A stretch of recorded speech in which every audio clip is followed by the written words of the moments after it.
Do you have the courage to act outwardly on what you see inwardly?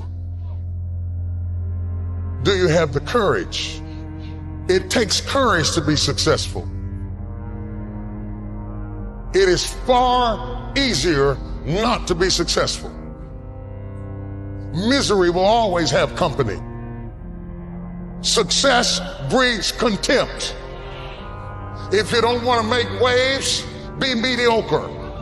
Be normal and fit in. And if you're more concerned about people than you are God, then neutralize everything He put in you. Just fit in with everybody else. Dress like them, walk like them, act like them, eat like them, go where they go, think like they think, do what they do. And once you've neutralized your uniqueness, you don't need courage. It takes courage to be different. It takes courage to go where you've never gone before. For some of you, it took courage to come to this conference. It takes courage to get you outside of the box. It takes courage to be successful. It takes courage to win. People don't talk about people that don't win. If you win, they're going to talk about you. Do you have the courage to stand there though the storms keep raging and the people get to talking and you stand there and say, I've come too far to turn around? That's your girlfriend and say, do you have the courage? Nicely done. It takes courage to be exceptional. It takes courage to be wise. It takes courage to be rich. It takes courage to be educated. It takes courage to be knowledgeable. Because the moment you do, but you don't talk like you forgot where you came from. Look at you, it takes courage. And I'm just wondering, in this weak, watered down, mediocre society that we live in today, in this reality TV world we live in today, I'm wondering if there's anybody left that's got the courage to say, after all I've been through, and all my ancestors have been through, and all my parents have been through, I didn't come through all of that just to fit in with normalcy. I have the courage to go after my dream. The best things in life takes time. When I was younger, I was impatient because I had the naivety of thinking that dreams would come quickly. But the best things in life take time. From simple things like food, preparation, to more complicated issues of parenting and marriage, the best things in life take time.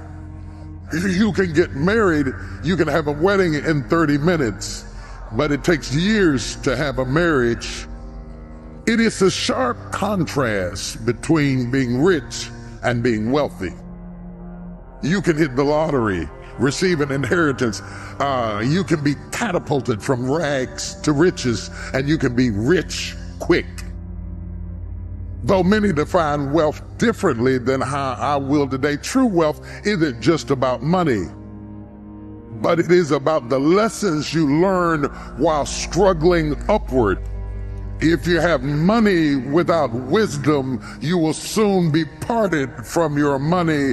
The best things in life take time, takes relationships. You got the money, but because it was given to you quickly, you didn't build the infrastructure to sustain it. You don't have the relationships to sustain it. You don't have the information to sustain it. And most people who hit the lottery, 70 to 80% of them go broke within 5 years. You can't imagine that you could hit that much money and lose it. But the truth of the matter is, God is teaching us that the best things in life take time. There are things that you learn from struggling. There are things that you learn from tests and trials and trial and error. Some of my best teachers were failure. It takes time to do well. It takes even longer to be well. Some people are seasonal. Some relationships are seasonal. Some opportunities are seasonal. And yet when we see the seasons change, we think the blessing has ceased. But it is not that the blessing has ceased, it is that the season has changed. Spring and how it looks in the fall. And by the time it gets to winter, quite frankly, the trees are ugly and barren and destitute. And if you came in the winter and saw it, you would have no idea of how beautiful it would be if it takes time. There is a time to be born, and there is a time to die. If I had time, I'd talk about they are very similar, birth and death. A time to plant and a time to pluck up that which is planted. Now listen at what he says. There's a time to plant and there's a time to pluck up that which is planted. Do you know the difference in your life? The difference between knowing when to plant and when to pluck. Have you ever asked God, maybe you've asked him when to plant, but have you ever asked him when to pluck up?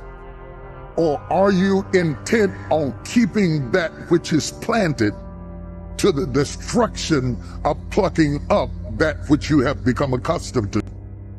You can't have a new season until you are willing to say goodbye to the season you had.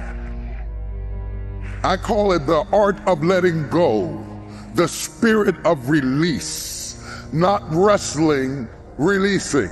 Some of you are wrestling to hold on to something that God is trying to take away from you, and you need to release it and simply let it go.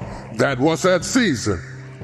If you are still talking the way you were talking 10 years ago, I've got bad news for you.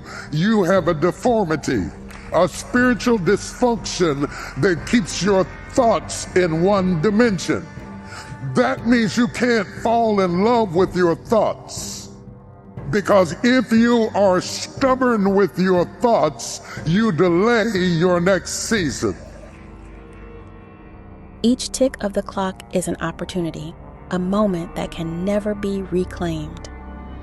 In the journey to success, time is your greatest ally and fiercest adversary. It takes courage to seize the moment, to push beyond the limits of fear and doubt.